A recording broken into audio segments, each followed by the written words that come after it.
안녕하세요. 여행과 사진을 주로 하는 유튜브 방송 트래블렛입니다. 오늘은 라이카의 역사에 대해서 한번 얘기해 보도록 하겠습니다. 원래 계획은 이번 주에 엘마 렌즈에 대해서 이야기를 해 보려고 했는데 엘마 렌즈를 설명하기 위해서는 라이카의 역사를 먼저 이야기하지 않고는 설명이 안 될 것 같더라고요. 그래서 순서를 좀 바꾸어서 오늘은 라이카의 역사에 대해서 얘기를 해보겠습니다. 얘기를 얼마나 좀 심도 있게 하느냐, 그리고 제가 주특기인 그 쓸데없이 사족을 다는 거, 이런 걸 얼마나 절제하느냐에 따라 다르겠지만, 최소 뭐 1시간, 길게는 3시간까지는 해야 될 것 같습니다.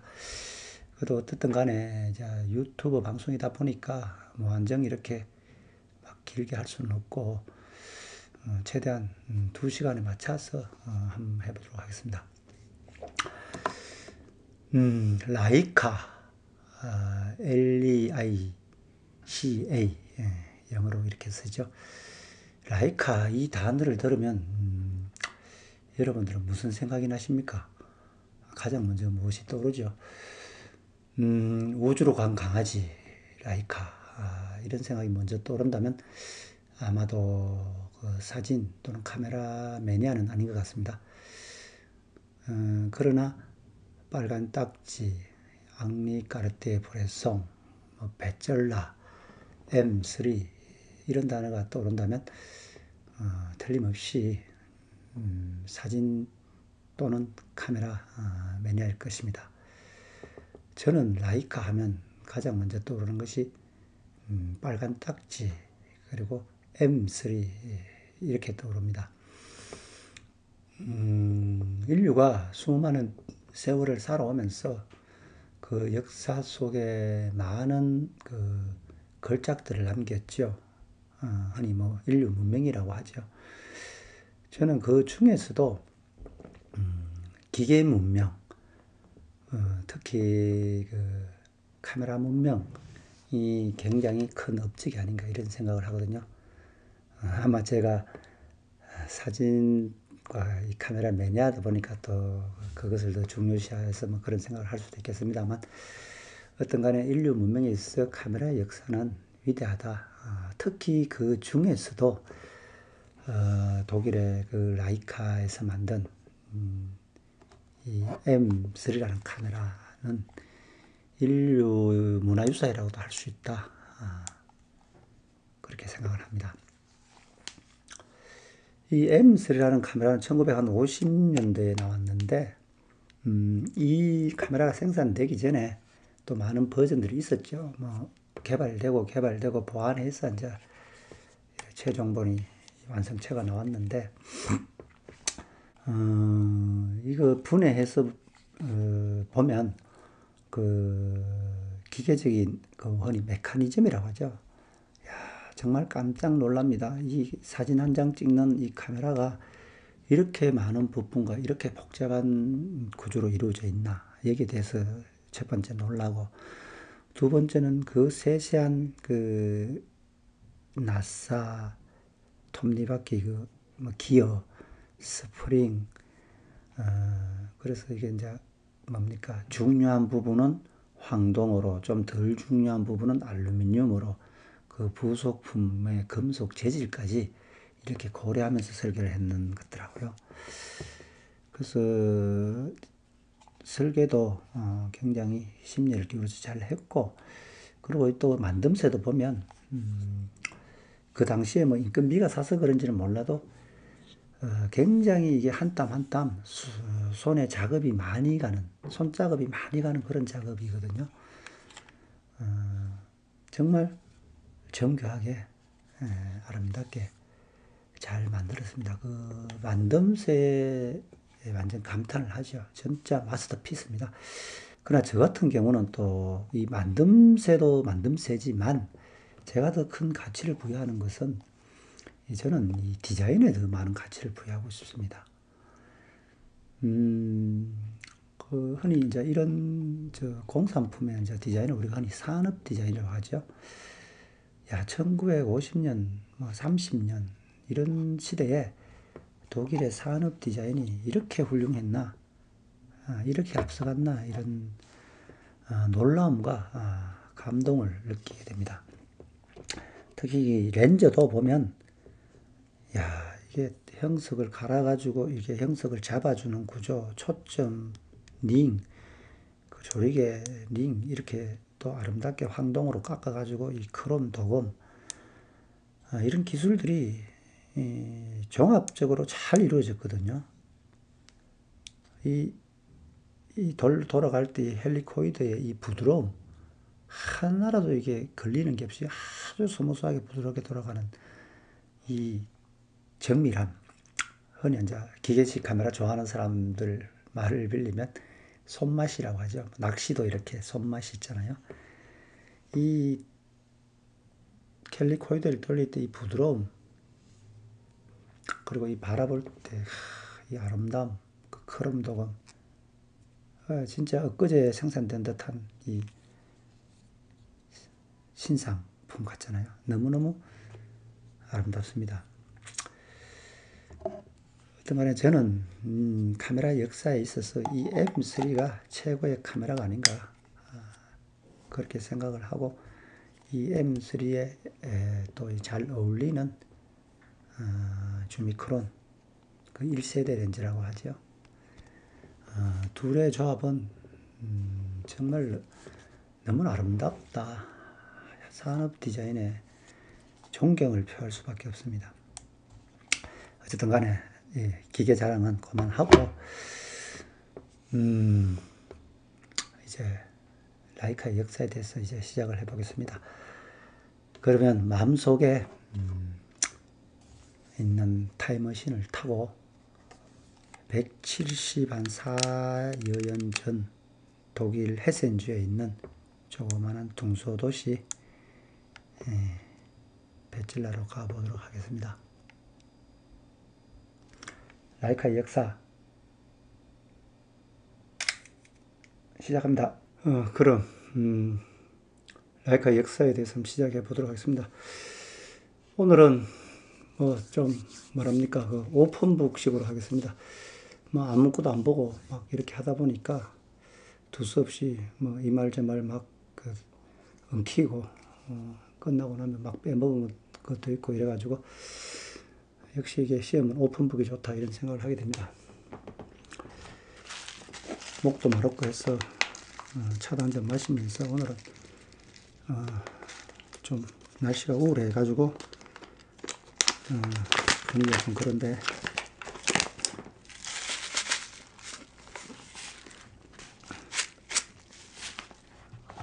차를 한잔 마시면서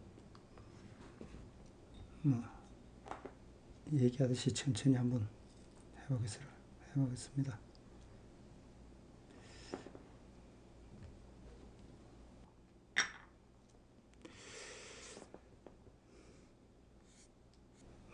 베틀라는 카메라를 좋아하고 사진을 좋아하는 사람들에게는 그 광학의 도시, 라이카의 도시 이렇게 많이 알려져 있지만, 또 그 뭡니까, 문학을 좋아하는 사람한테는 괴테의 도시 이렇게 또 알려져 있는 것 같더라고요. 1700년도에 그때 이제 베찔라에 그때 독일에 그래서 뭐 큰 법원이 베찔라에 있었다 그렇게 얘기가 되더라고요. 그때 괴테가 한 젊었을 때 20대 초반인가 그때 이제 그 변호사의 업무를 하기 위해서 그 법원에 수습이라고 하네요. 뭐 요새는 하면 인턴 비슷하게 이렇게 일을 하러 왔다가 거기 아시는 분의 그 여자친구 그 샤를로테 부프라는 처녀를 보고 한눈에 홀딱 반했죠.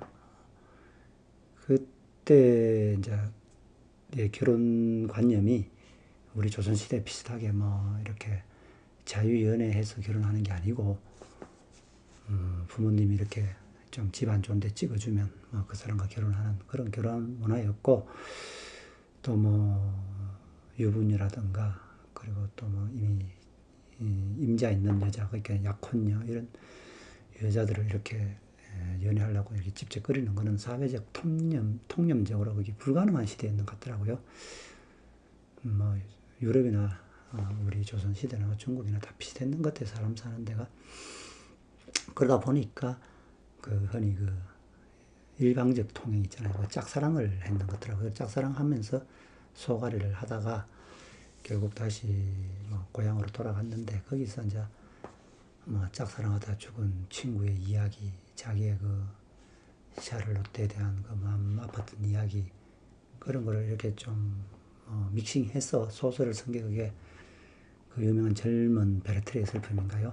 그 소설이죠. 그 젤 게테를 약스타드며 그렇게 한 그 소설이죠. 누구나 뭐 다 그렇죠. 뭐 첫사랑이라는 거는 굉장히 마음 아프고 또 이루어지지 않는 거죠.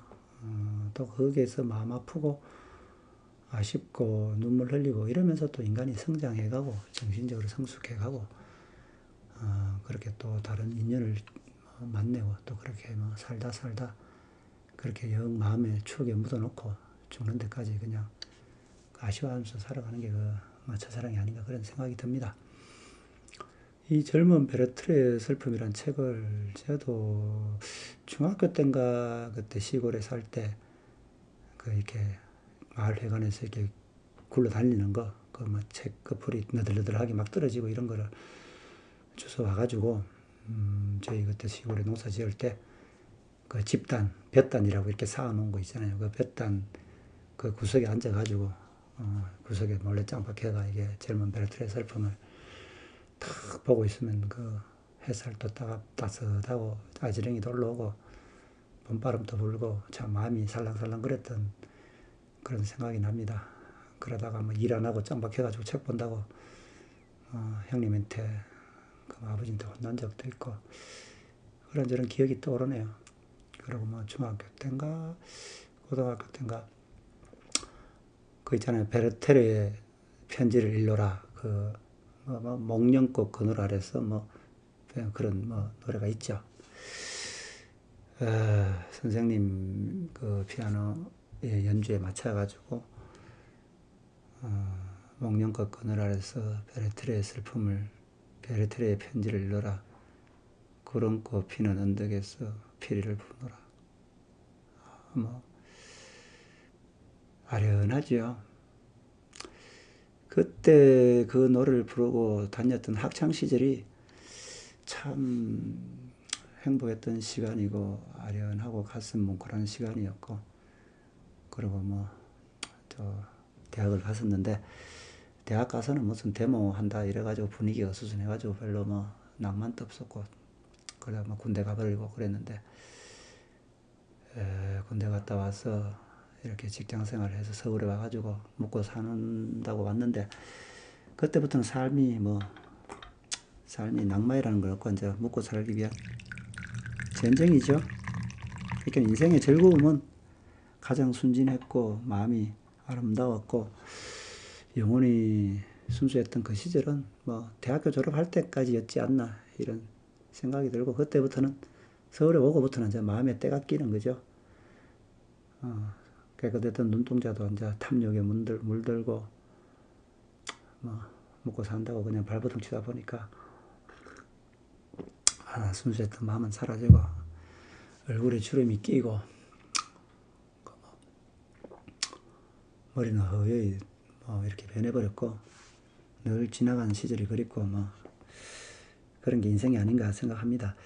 뭐 저만 그런지 뭐 다른 분들도 그런지는 모르겠는데 어떤 뭐 그 괴테의 그 마음을 충분히 이해하고 그 시절에 그 지금도 마찬가지고 그 시절이나 이렇게 짝사랑하는 사람들의 마음을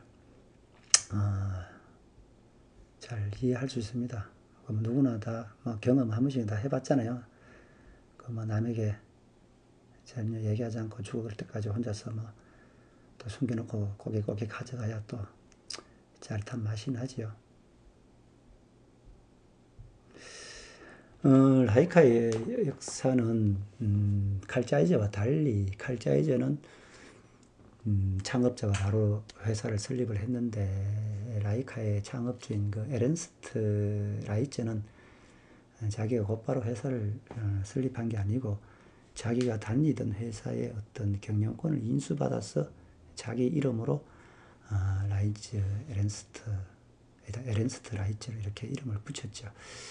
그때가 1869년이기 때문에 아마 라이카의 시점은 겉으로 보는 게 맞는데, 근데 라이카의 역사를 이야기할 때는 그거보다 좀 앞서서 그 라이츠 1세가 그 인수한 광학회사가 설립된 그 시점부터 얘기를 하는 게 맞을 것 같아서 이야기의 시점은 그것보다 조금 더 거슬러 올라가서 얘기를 해보도록 하겠습니다. 그 20년 전이죠. 1849년으로 되어 있네요. 1849년에 그 베젤라에 20대 초반의 그 젊은 수학자 칼 켈러라는 분이 자그마한 주택에 공방을 설립하시죠. 요새 말로 따지면 큰 뭐 중소기업이 아니고 조그마한 간의 수공업 비슷하죠. 그 서비스 쪽에서도 그 시계 이렇게 간의 수공하듯이 직원이 한 12명 정도 되었고, 그 직원들은 대부분이 이제 가족 중에 뭐 친지들 중에 지인으로 이렇게 구성이 됐다고 하더라고요. 인터넷에 보면 그 잭스버그 29세의 그 계단에 있는 오래된 말이라고 이렇게 나와 있는데 그 뜻을 잘 모르겠더라고요. 사진에 보시는 바와 같이 좀 오래된 집이죠.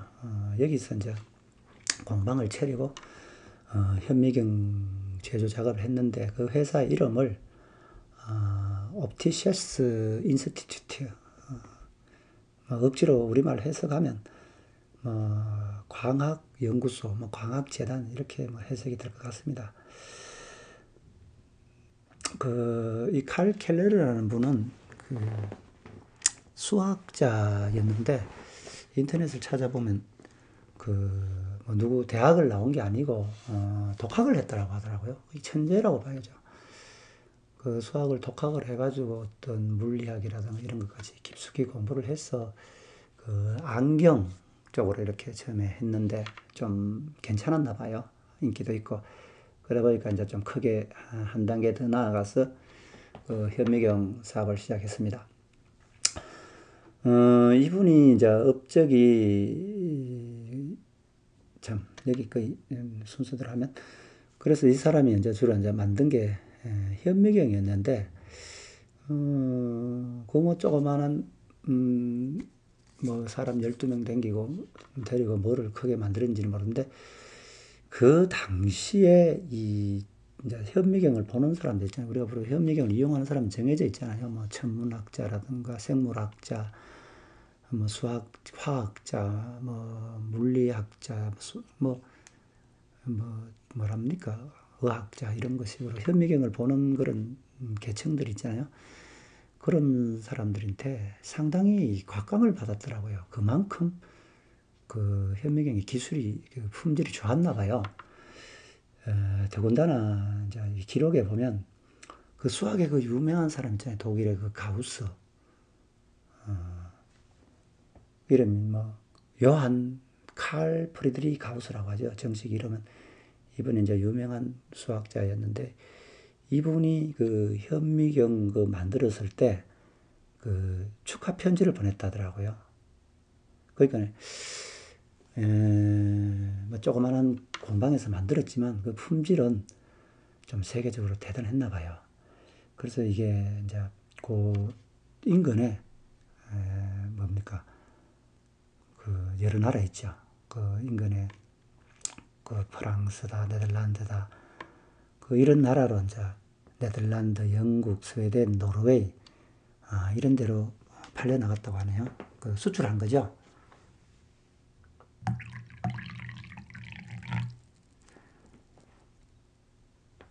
어쨌든 이분이 이분 칼 켈러라고 하면 이분의 업적을 따지면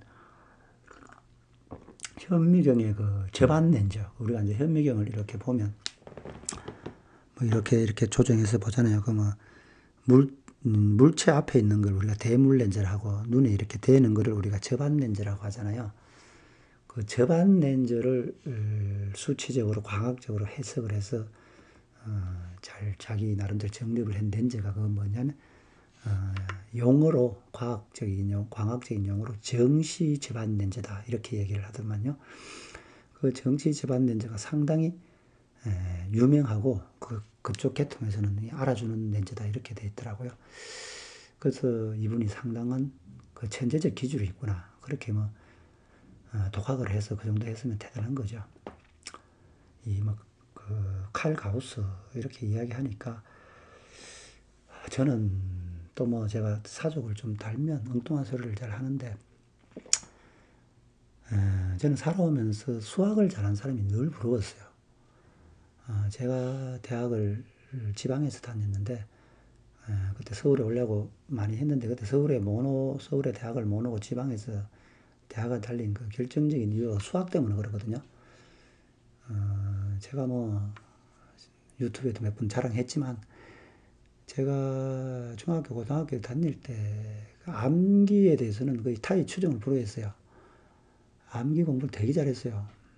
뭐 신동났다 할 정도 잘했는데 물리, 화학, 수학 이런 뭐 이렇게 계산해서 푸는 거 완전히 젬병이었어요. 그러니까 그런 걸 다 외워가지고 시험은 쳤는데 그때 이제 대학교 시험 칠 때 수학 1, 2 이래가 그 점수가 수학 1, 2하고 물리, 화학이 한 60% 정도 됐거든요. 근데 그쪽의 성적이 이거 뭡니까? 학력고사, 예비고사를 치면은 이켄 또 찍으면 사지선다형이니까 4분의 1이 맞잖아요. 그 4분의 1을 맞춰가지고 100점 만점에 25점, 뭐 28점 이 정도 나왔거든요. 근데 본게임 가가지고 이제 대학 입시를 치러 가는데 그게 이 4분의 1이 안 나와도만 찍는 게 그래서 다른 뭐 국어라든가 영어라든가 뭐 독일어 뭐 정치 경제 이런 거는 남들 부럽지 않게 점수를 잘 맞췄는데 평균 내 가지고는 그냥 지방에 눌러 앉았고 지방의 대학을 가서 눌러 앉았고 그리고 그것도 집안 뭐 형편에 따라서 문학이라든가 철학이라든가 이런 쪽에 공부를 해보려고 했는데 어쨌든 집안의 가정사로 뭐 개인사로 인해서 못하는 수학을 못함에도 불구하고 이공계로 갔어요. 취직이 잘 된 데서 일단 시골 사람은 배 안 걸고 밥을 먹는 게 최우선이니까 그래서 공과대학을 갔는데 진짜 학교 다니는 4년 동안 막 울었어요 진짜. 너무너무 이 공업수학 유체역학 공업수학 너무너무 싫고 거기다가 뭐 화학 물리 도망가고 싶더라고요. 그걸 참 부모님이 기대를 안 저버리려고 그 모든 화학, 물리, 수학, 그 공업수학 이런 걸 풀지는 못하고 다 배웠어요, 그걸. 그래서 뭐 겨우 뭐 졸업을 했는데 그래서 이 수학 이야기만 나오면 지금 또그 가우스, 라이프니츠, 뉴턴, 라프라스 뭐 이런 이름 들으면 갑자기 있다가도 경기를 일으켜요. 그만큼 특히 그 유통, 라이프니츠 그 미적분 한 사람들 있잖아요. 거의 뭐 그 이름만 들어도 경기나요. 그 나중에 바른하기 그 만든 소형 카메라가 라이프찌 그 박람회에서 그 선을 보였는데 그 라이프찌가 라이프니츠 비슷하잖아요. 그 라이프찌 단어만 들어도 또 경기를 일으키는 거예요, 제가. 그만큼 수학이 싫었고 그 수학으로 인해서 참 직장생활 대학교 단일 졸업할 때까지 그 젊은 청춘을 고통을 당했어요. 그 수학 때문에. 어쨌든 간에 이분 칼 켈러라는 분은 독학으로 이렇게 수학을 잘해가지고 이런 현미경도 만들고 이렇게 했다. 이렇게 글을 설명하다 보니까 너무 대단하고 존경스럽다는 그런 생각이 나서 엉뚱한 이야기를 해봤습니다. 이 현미경을 보면 이 그림 뭐 사진에 보시다시피 굉장히 정교하죠. 그 당시의 실력으로는 굉장히 정교하고 디자인도 참 좋습니다. 근데 제가 더 깜짝 놀라는 것은 이 여기에다가 이제 이렇게 이 사람들은 주로 각인을 하더라고요. 이렇게 회사 브랜드하고 그 시리얼 남바를 이렇게 각인을 하는데, 야, 그 당시에 여기 금속 재질에다 어떻게 각인을 했을까? 바늘로 이렇게 힙이 팠나? 아니면 뭐 손톱으로 긁었나? 뭐 대가리를 못으로 끌었는지 어쨌든 간에 항상 그 제품에다가 이렇게 각인을 하더라고요. 카메라도 그렇고. 그래서 각인 딱 해가지고 이렇게 물건 만들어 놓은 거 보면 고풍스럽다, 멋스럽다. 이 현미경이 수집가들에게는 상당히 고가로 이렇게 은혜가 된 것 같더라고요. 이걸 가지고 지금 뭐 유전공학이라든가 일을 하는 사람들이 이걸 보진 않겠죠. 그래서 이제 전자현미경 한 2만 배씩, 5만 배씩 확대되는 거 보죠. 이런 거는 이제 상징성이 있는 거죠. 역사의 그 상징성. 이분이 이제 이제 1년에 얼마를 만들었냐면, 상당히 잘 만들었잖아요. 근데 5년에 한 130대 만들었다고 하니까 1년에 뭐 한 25대, 1년에 25개 만들면 한 달에 한 2개 정도 만든 거죠. 그 직원 12명 데리고 한 달에 현미경 2대 만들어 가지고 그 뭐 월급 주고 뭐 회사 경영하고 그게 됐는지는 모르겠어요. 근데 그때 그 당시에는 이런 현미경이 상당히 고가였겠죠. 뭐 그 예전에는 그 자동차라든가 카메라 이런 게 비쌌잖아요. 요즘하고 달리. 어떤 간에 그 당시에 5년에 130대 정도 만들었다. 이렇게 기록이 되어 있고요. 이렇게 좀 잘 가다가, 갑자기 이거 뭡니까? 칼 켈러가 29세의 나이로, 그러니까 회사를 한 6년 정도 경영했는 것 같더라고요. 갑자기 이게 결핵으로 이렇게 사망을 하게 돼요.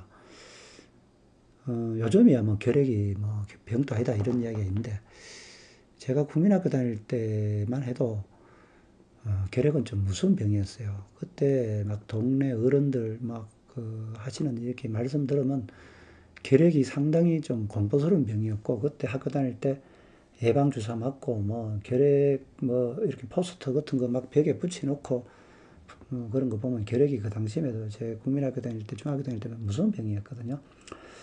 그러니까 그때 1800 뭐 40년 50년대 그 당시는 더 무서운 병이었겠죠.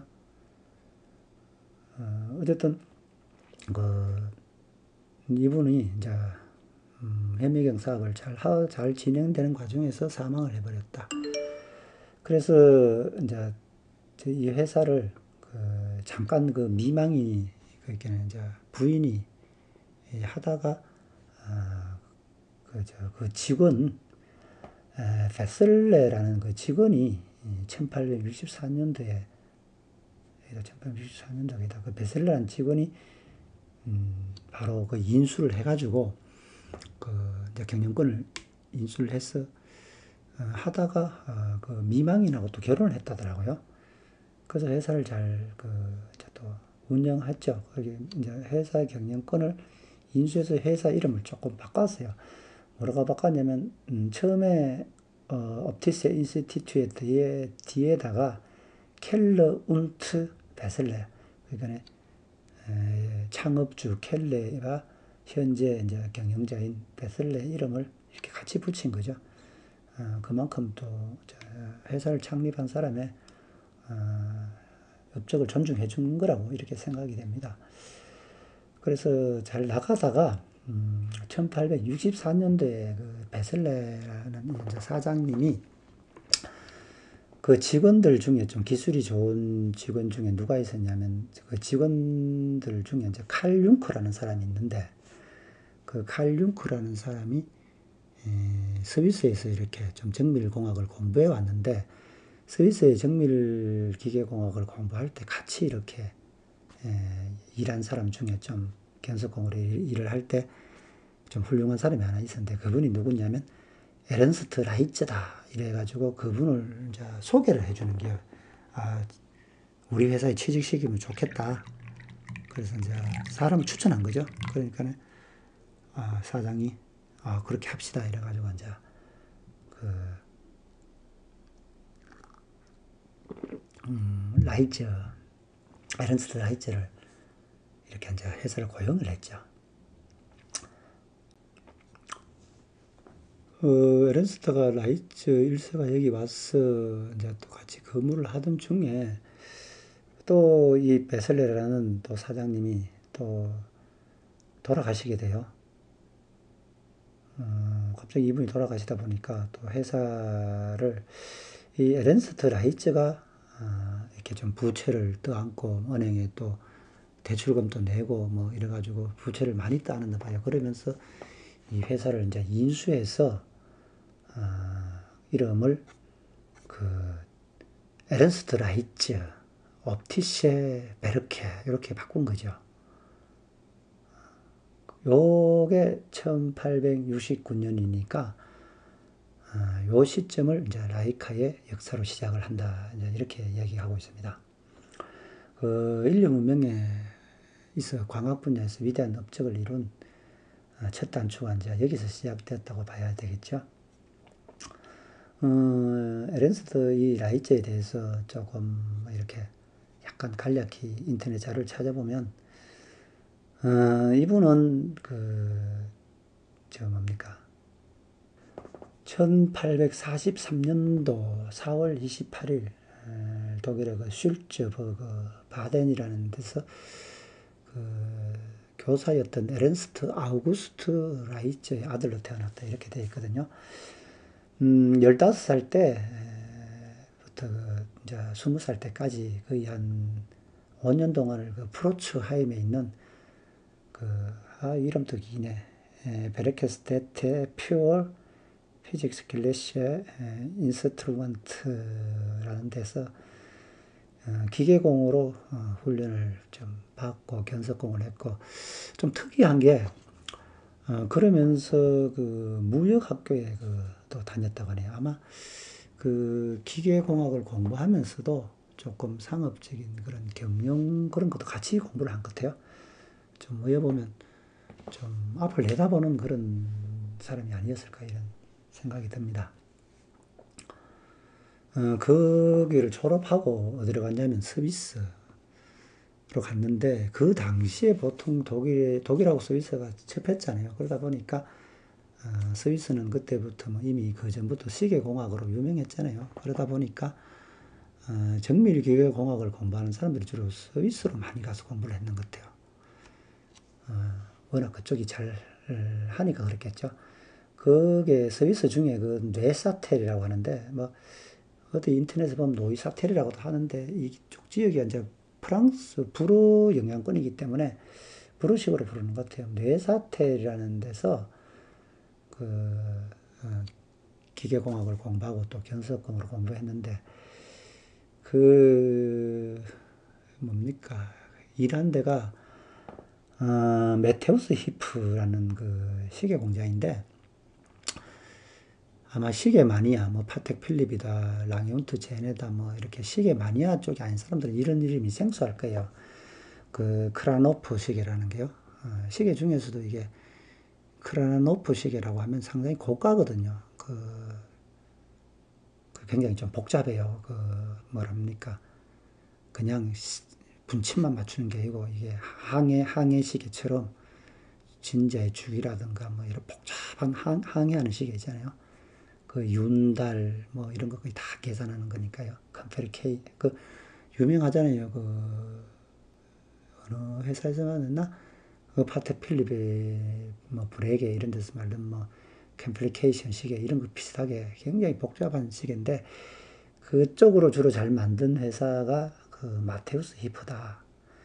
그 마테우스 히프라는 사람은 그 스위스의 에디슨이라는 별명이 붙을 정도로 상당히 좀 기계공학 분야에서는 연구를 많이 했고 특허도 많이 내고 그쪽 시계 분야에서는 대단한 업적을 남긴 사람이죠. 여기에서 이제 아까 이야기했던 자기를 추천한 칼 융크하고 이렇게 좀 알게 됐나 봐요. 그 이제 시계 공학을 공부를 하면서 정밀기계 공학을 공부를 하면서 이때 좀 특이하게 또 공부한 게 요즘으로 따지면 대량 시스템, 자동화 시스템 있잖아요. 대량 시스템 이렇게 하는 그런 것도 같이 공부를 했다 이런 식으로 되어 있거든요. 뇌사텔이라는 데가 그게 나도 가보지는 못했지만 인터넷을 찾아보니까 상당히 아름다운 도시이고 그 호수도 참 크고 멋있고 뭐 세계적으로 그 관광지로 알려진 그 융프라우도 잘 보이고 거기서 뭐 몽블랑 산맥도 보이고 아주 한 번 정도 여행을 가고 싶은 그런 도시더라고요. 어떤 간에 뭐 지역 여건이 좋으니까 이렇게 머리 좋은 사람도 많이 나오나 봐요. 그 베젤라도 그렇고 상당히 도시가 아름답더라고요. 베젤라도 보면 이렇게 란강이 이렇게 란강이 저 밑으로 내려가서 이제 라인강하고 만나는데 란강이 이렇게 굽이줄이 가면서 뭐 프랑크푸르트 뭐그 기센하고 이렇게 몇 개 도시를 이렇게 가는데 그 참 사진으로만 봤는데 너무너무 아름답고 야, 이래서 사람들이 유럽 여행을 가는구나 그런 생각도 들고 저는 뭐 독일은 한 번밖에 못 가봤는데 헤센, 뭐 휘센주 그 뭐랍니까 노인슈타인 무슨 성이 있는데 그 휘센주라던가 그 예나 드레스덴 칼자이제의 고향 라이프치히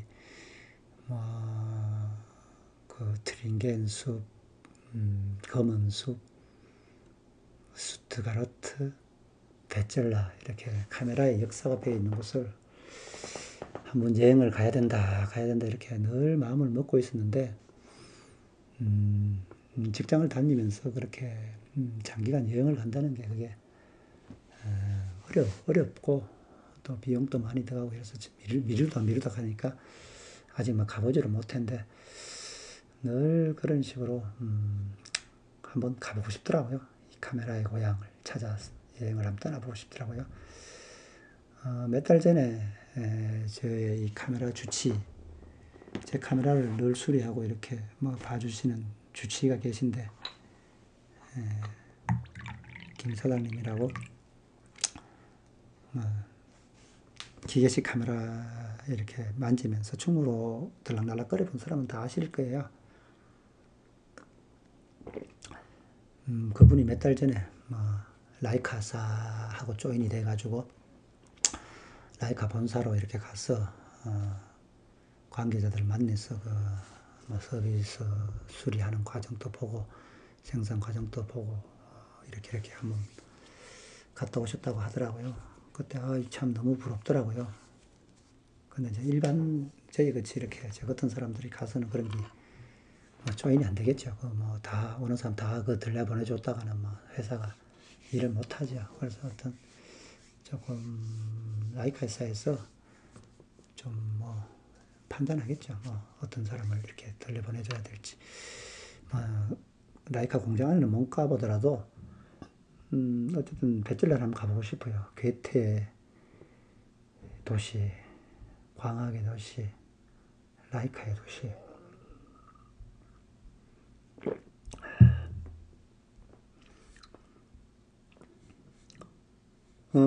이제 저 1869년도에 에르스트 라이츠가 광해 회사를 설립했는데 처음에 한 1년 동안은 뭐 고전을 면치 못했다고 하더라고요. 그 다음 해, 왜 그랬냐면 그 다음 해에 1870년도죠. 그때 이제 프랑스 프로이센 전쟁이 터졌죠. 그래가지고 뭐 생산량 뭐 이런 것도 어렵고 어떤 간에 좀 고전을 면치 못하다가 또 이 경영자가 워낙 또 뛰어나죠. 또 뛰어났고 그리고 그 당시에 세계적인 흐름이 현미경이라는 이 도구가 필요할 수밖에 없는 도구였죠. 왜냐하면 그 당시에 이제 뭐 그 물리학자, 화학자, 생물학자, 뭐 그 의학계 이런 데에서 그 현미경이라는 건 필수였죠. 사회가 발전해 가는데 이 현미경은 그때 필수였고, 요즘 우리 뭐 하는 말로 따지면 블루오션이죠. 현미경 사업은 블루오션이기 때문에 그 아무리 시대가 어렵더라도 그 큰 물결을 이길 수는 없죠. 그래서 현미경 사업은 그나마 블루오션이기 때문에 잠깐 힘들었지만은 금방 또 경영을 회복해서 잘 이끌어 나갔고, 또 이분이 아까 이야기했지만 스위스에서 어떤 그런 저 뭡니까 대량 생산 시스템 이런 걸 공부를 했기 때문에 그 노동 집약적이고 그 수공업적으로 이렇게 된 거를 좀 생산 라인을 분업화해서 생산의 어떤 효율성을 높이는 거 이런 걸 많이 개선해서 이제 생산 판매 대수를 넓혀 나가는 거죠. 그래서 1885년까지 약 한 1만 대를 만들어 팔았더라고요. 그리고 이제 또 뭐 영화 그 하는 그 스틸 프로젝트, 영사기, 상안경 이런 것도 도전도 하고, 뭐 그러다 보니까 이제 1890년도 이렇게 이제 1892년에 뉴욕에 이제 출장소도 열었다고 하네요. 에른스트 라이트 뉴욕에 출장소도 만들고, 1910년까지 그 연간 그러니까 한 9천 대를 생산했다고 하네요. 1910년에 연간 9천 대를 생산할 수 있을 정도의 그 산업의 그 생산의 효율성을 높였다. 그리고 그 당시 직원이 한 950명 정도 이렇게 되네요. 그래서 1999년까지 누적이 5만 대, 1907년까지 누적 생산이 10만 대 이렇게 인터넷 자료로 나와 있네요. 그 이제 이 에른스트 라이츠가 만든 현미경은 조금 그 칼 켈러가 만든 현미경보다 상당히 좀 업그레이드 됐죠. 그 디자인을 보면 상당히 좀 더 발전됐다는 걸 느끼죠. 칼 켈러가 만든 거는 좀 단순한데, 이 보는 것도 하나밖에 없는데, 그 라이츠 회사에서 만든 거는 이렇게 보는 것도 두 개 있고, 좀 이렇게 상당히 누가 봐도 좀 많이 진화됐다, 업그레이드 됐다고 하죠. 발전됐다 이런 걸 느낄 수 있는 겁니다. 요즘 현미경도 이렇게 아름답지 않을 거예요. 나는 아까 처음에 서두에도 말씀드렸지만 라이카의 그 디자인이라는 게 산업공학에 상당히 더 호감이 간다. 뭐 정교함도 마음에 들지만 그 디자인이 더 저한테는 호감이 가거든요. 근데 현미경도 보면 참 잘 만들었다. 그 만듦새는 제가 현미경을 직접 못 봤기 때문에 만듦새가 얼마나 정교한지는 모르겠는데, 이 모양을 봤을 때, 야, 정말 디자인을 잘했다. 그저 뭐, 감탄합니다. 진짜 수집을 한번 해보고 싶어요. 근데, 이제 이런 건 또, 그, 보통 사람이 하는 게 아니죠. 그래서 마음이 그렇다는 거죠. 이 참, 디자인 너무너무 이뻐요. 현미경. 제가 이제 중학교 다닐 땐가, 국민학교 다닐 땐가, 저희도 현미경을 잠깐 봤는데, 그때 현미경은 이제 이런 독일자 현미경이 아니고 보통 학생들 공부하는 거니까, 뭐, 별로 고급진 게 아니겠죠. 그냥 보통 허름한 거나 갖다 놨겠죠. 그때 생물 시간에 저 학교 그 담장 옆에 있는 그 달개비 있잖아요. 달개비 이파리를 따와가지고 이렇게 뒤로 뺏겨가지고 이렇게 이제 유리판 위에 올리고, 이제 밑에 이렇게 거울을 반사해서 밑에서 빛이 비치게 하고, 이렇게 이제 대물 렌즈로 이렇게 배율을 맞추고, 이렇게 제반 렌즈로 이렇게 하면 그 달개비 이파리 그 뒤에 이 거물처럼 이렇게 싹 이렇게 돼 있는 그 모양을 보고는 처음 보고 완전히 뒤로 깜놀했어요. 야, 달개비 이파리 속에 이런 구조가 있는구나. 우리가 멀리 보는 것도 그 멀리 저 뭐 목성 관찰하는 것도 깜놀 할 일이지만 미세하게 눈으로 볼 수 없는 그 세밀한 그거를 볼 때도 그 감동은 이루 말할 수 없죠. 아, 그때 그 충격은 정말 대단했어요. 그 충격을 이어받아서 그뭐 생물학자가 됐어야 되는데, 이제 그러면 또 역사책에 나오는데, 이제 평범한 사람이니까 그렇게는 못 되는데, 그때 그 현미경을 보고는 참 대단했다. 참 엄청난 충격적인 경험을 했죠. 물론 국민학교, 시골 국민학교에 뭐 있는 현미경이 좋으면 얼마나 좋겠습니까? 흐름한데, 이 당시에 칼자이저가 아니고 이 라이카에서 만든 이 현미경이 이걸 보면 얼마나 정교하고 잘 만들었을까 그런 생각이 들거든요. 우리가 늘 이제 인류에 공헌한 사람들이 많잖아요. 페니실린 만든 사람도 있고 뭐 여러 가지 물리화학 분야의 노벨상 타서 인류에 공헌한 사람도 많이 있죠. 그래서 인류 문명이 많이 발전해 왔고 주로 이제 우리가 그런 사람들만 이렇게 위대하다 위대하다 하지만 실질적으로 이제 그런 사람들이 그 위대한 업적을 남기게 할 수 있었던 것, 남길 수 있었던 것은 거기 가능하게 했던 것은 어떤 기계공학이 광학공학이 그걸 뒷받침해 줬다. 현미경과 망원경이 개발이 안 됐다면 뭐 목성 관찰하고 뭐 은하 관찰하는 것도 어려웠을 거고 어떤 생물학자들이 뭐 페니실린이라든가 이런 거 뭐 개발하는 것도 어려웠겠죠.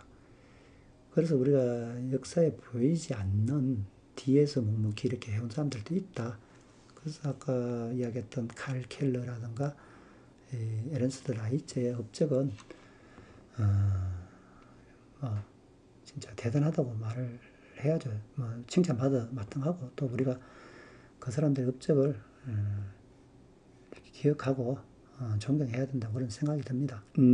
이제 라이츠가 이제 아까 인수할 때 회사를 설립할 때가 26세였죠. 26세였으니까 이 라이츠가 상당히 좀 26세 때 되면 이제 의지가 강하고 열정이 뜨겁죠. 그러다 보니까 이분이 이제 사업을 좀 열정적으로 하고 또 경영을 이렇게 좀 합리적으로 좀 효율성을 많이 추구했고 그러다 보니까 이분이 이제 그런 걸 느낀 거죠. 아, 경험하고 그 기술력만으로는 발전에 한계가 있다는 딱 느끼는 거예요. 그래서 그분은 이론적으로도 완전히 무장되고 연구하고 늘 이런 것이 돼야 된다. 그래서 광학 분야에 많은 이제 광학의 그 연구 개발에 많이 투자를 하게 된 거예요. 그러니까 광학의 연구 개발이라고 하면 뭐 렌즈 개발이죠. 그래서 좀 렌즈 그 수준을 좀 높이기 위해서 1887년도에 칼 메츠라는 분을 이렇게 합류를 시켜요.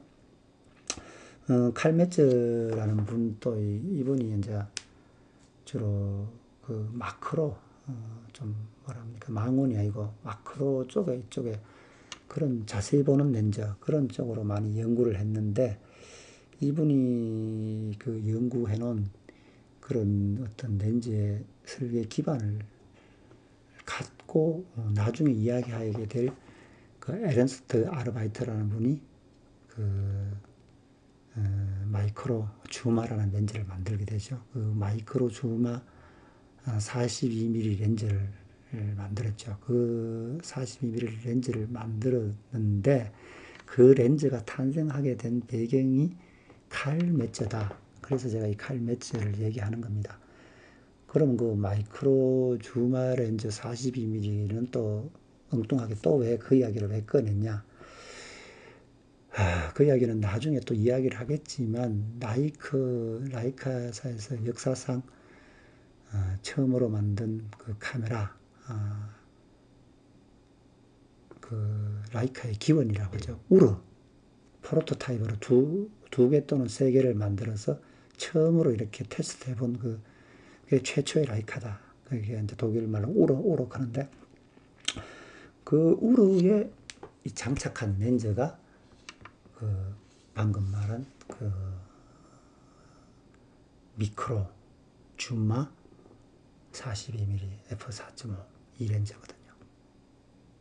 그러니까 뭐든지 우리가 하루아침에 이루어지는 건 없는 거죠.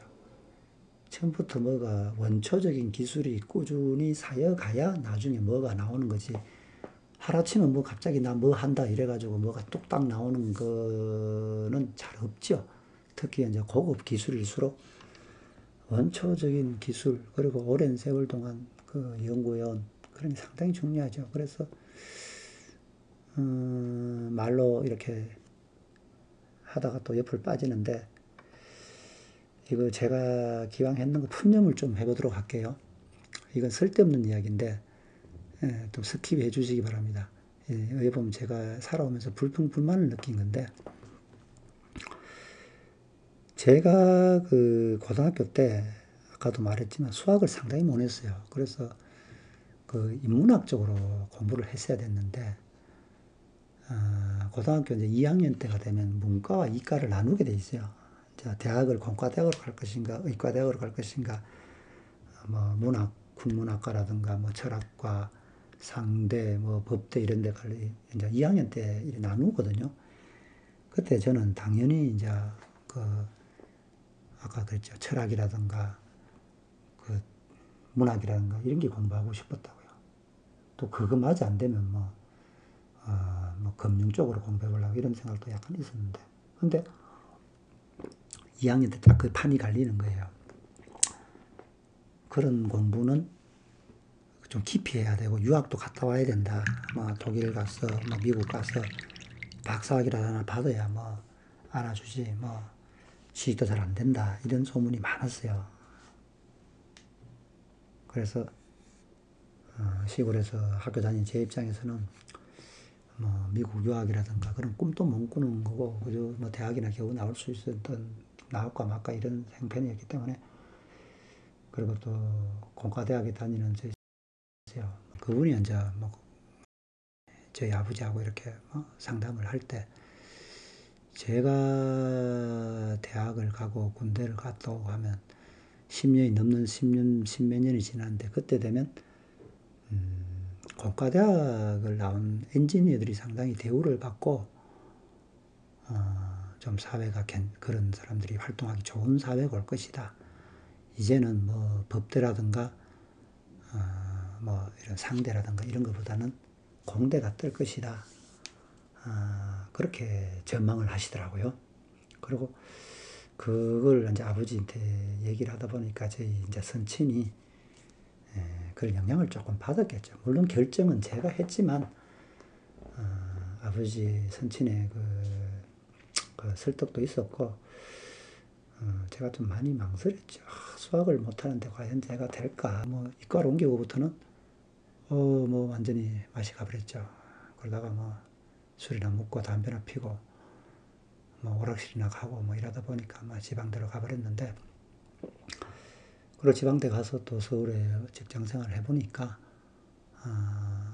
엔지니어 쪽에 이렇게 일을 하니까 딱 좋은 점은 하나예요. 딱 좋은 점 하나. 밥은 굶지 않는다. 근데 이게 사회에서 상당히 어떤 그 피해 의식을 평생 동안 갖고 살았다. 이런 생각을 늘 갖고 살았거든요. 왜냐하면 그 성리학이라는 게 너무 뿌리가 깊어서 그런지 사회 모든 분야의 주도권이 공학보다는 좀 뭐랍니까? 그 정치, 외교, 금융, 법률 이런 데가 이끌어가는 거더라고요. 어쨌든 간에 그런 거 저런 걸 떠나서 늘 아쉬움은 우리나라도 원초적인 기술을 이렇게 익히기 위해서 공고, 그게 독일처럼 뭐랍니까, 그 기계공학이라든가 그 도제 방식으로 해서 고등학교, 중학교 다닐 때 젊은 사람들을 기술적으로, 엔지니어 쪽으로 많이 투자를 해서 길러내야 된다. 그런 생각을 늘 갖고 살고 아쉬워했는데, 이건 제가 이제 공대를 나왔기 때문에 피해의식을 갖고 그렇게 생각을 했을 수도 있고, 이 생각이 뭐 틀린지 맞는지는 모르겠지만 저는 늘 그런 생각이 들더라고요. 그리고 제가 직장 생활 한 10년 뭐 정도 이렇게 했을 때 아니나 다를까 우리나라에서 그래도 내노라 할 대학의 공과대학 학생들이 군대만 갔다 오면 이제 사회로 나갈 준비를 하게 되잖아요.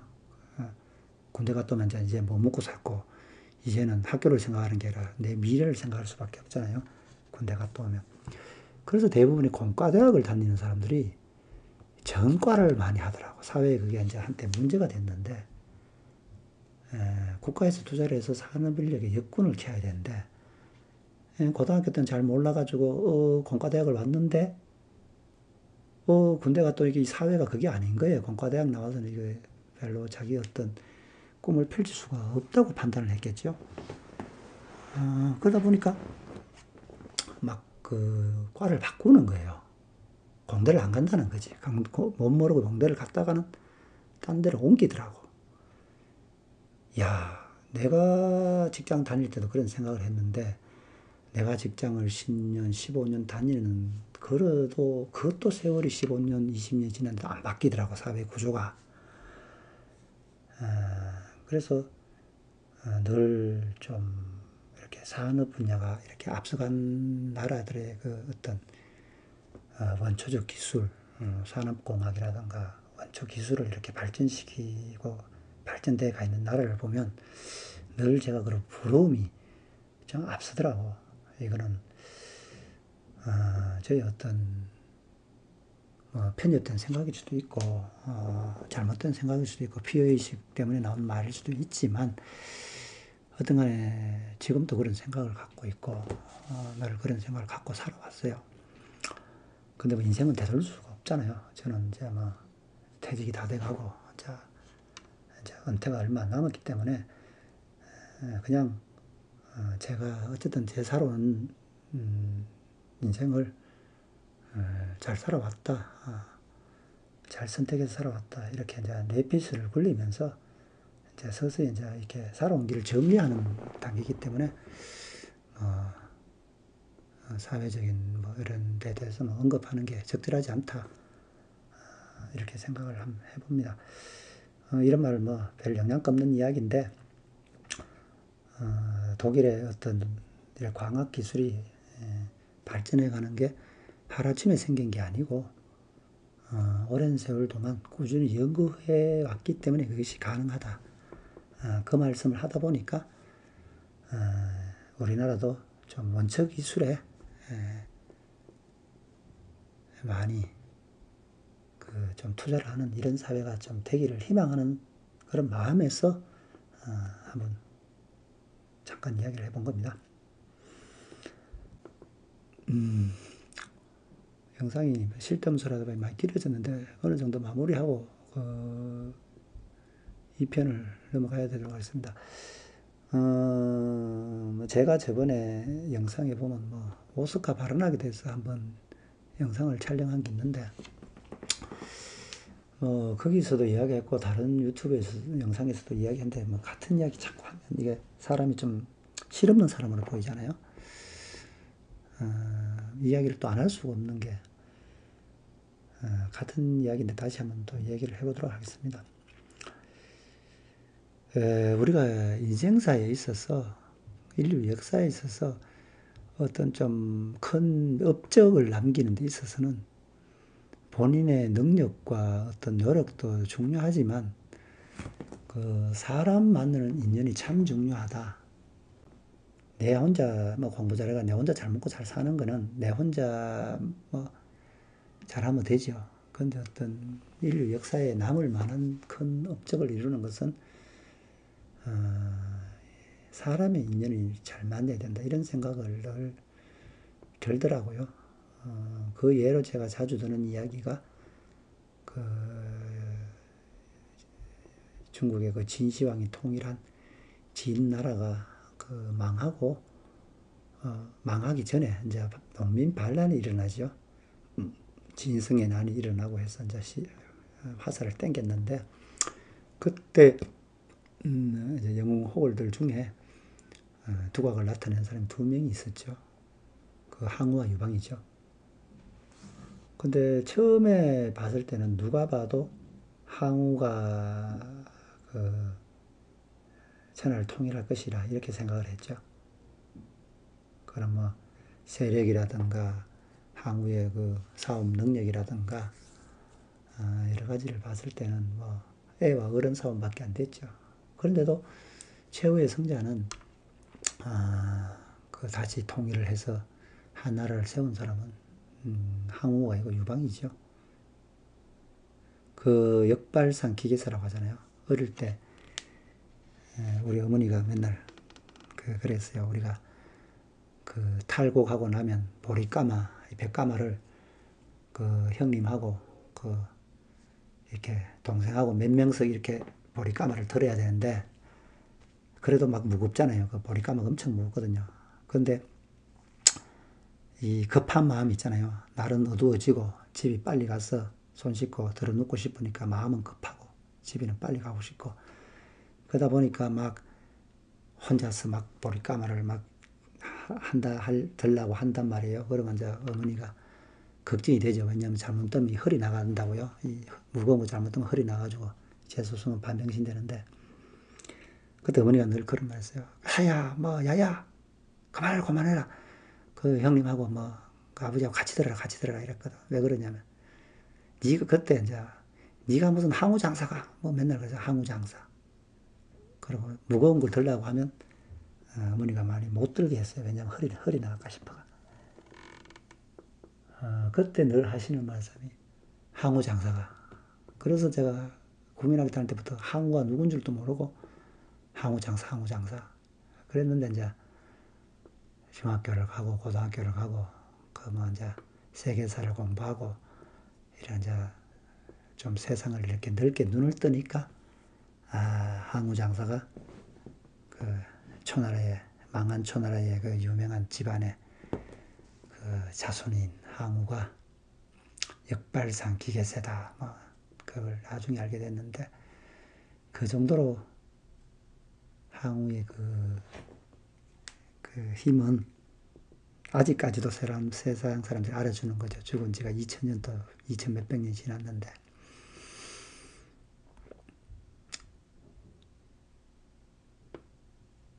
그 유방이 잡놈 비슷하지만 그래도 그 양반이 망한 진나라를 통일하고 한나라를 세운 것은 유방이 아니라 소하, 장량, 한신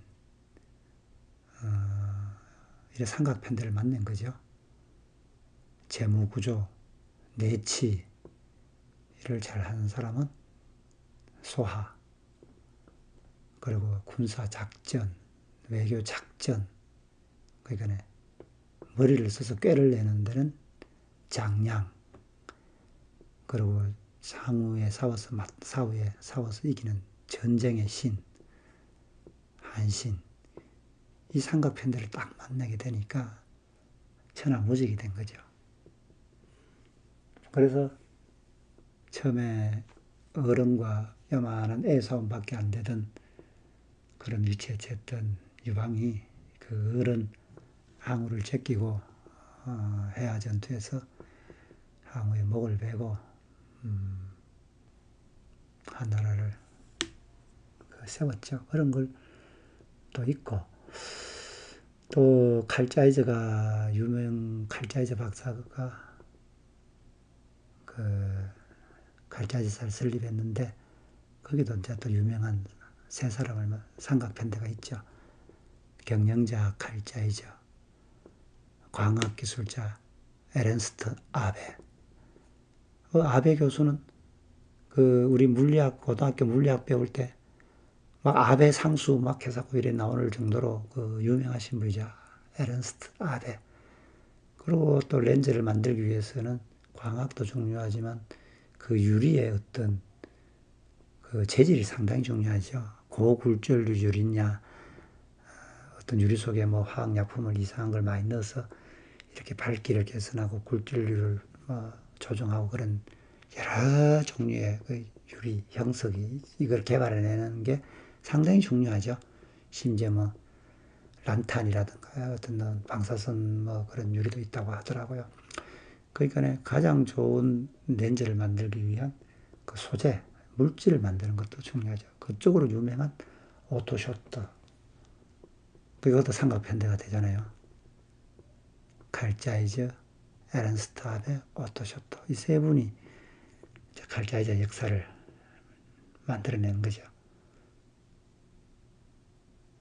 그 라이카, 에른스트 라이처도 위대한 라이처사가 탄생하기 시작하려고 일이 되려고 하다 보니까 에른스트 아베의 능력도 뭐 경영 능력도 출중했지만 인연을 또 잘 만난 거죠. 기계 정밀 기계공학의 짱 오스카 바르나, 그리고 광학의 짱, 대단한 광학 기술자, 위대한 광학 기술자, 예술 기술자 엔지니어임에도 불구하고 예술적인 다정다능한 예술적인 DNA를 갖고 있고 사회 전 모든 분야에 다재다능한 그런 광학 기술자 엔지니어 막스 베렉, 이 삼각편대가 형성된 거죠. 그래서 이제 라이카의 역사가 시작된 거죠. 그래서 정리를 하면 우리 어떤 큰 위대한 역사는 능력도 출중해야 되지만 인연을 잘 만나야 된다.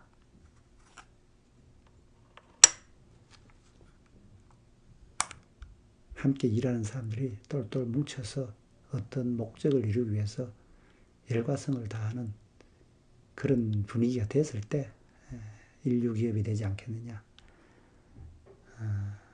또 그 덕분에 우리 후세 사람들은 이런 정교하고 좋은 품질의 카메라, 위대한 아름다운 렌즈를 달고 또 사진 생활을 즐길 수 있습니다. 그분들 덕분에. 그래서 이런 인류 문화에 남을 위대한 카메라를 만든 라이처사에 대해서 한번 이야기를 해보고 있는 겁니다. 영상이 너무 길어지니까 오늘은 여기까지 하고 다음 편에 오스카 바르나과 막세 바르기 어떻게 협업을 해서 우르를 만들었고 누울 시리즈를 만들고 라이카 1을 만들어서 라이프 엣지 박람회에 선을 보였고 그 다음에 대량 시스템을 해서 세상에 선을 보였고 점점 진화되어 M3까지 만들 수 있었는지 다음 편에 이야기하면서 라이카의 역사 2편을 약속드리면서 오늘 여기서 마치도록 하겠습니다. 이야기를 하다 보니까 라이카의 역사는 어디 가고 쓸데없는 소리만 많이 했는 것 같은데 저 영상이 늘 그렇습니다. 늘 지인들이 전화 와요. 쓸데없는 소리 하지 말고 영상 짧게 하라고. 근데 뭐 이거 뭐 어차피 개인 유튜브니까 누가 뭐 봐도 되고 안 봐도 되는 유튜브잖아요. 그래도 뭐 제 소신껏 뭐 하는 게 맞다 이렇게 생각을 해서 제 소신껏 유튜브를 진행하겠습니다. 안 보시는 건 괜찮은데 욕은 하지 말아 주십시오. 하여튼 긴 시간 시청해 주셔서 감사드립니다. 고맙습니다. 좋아요, 구독 부탁해요.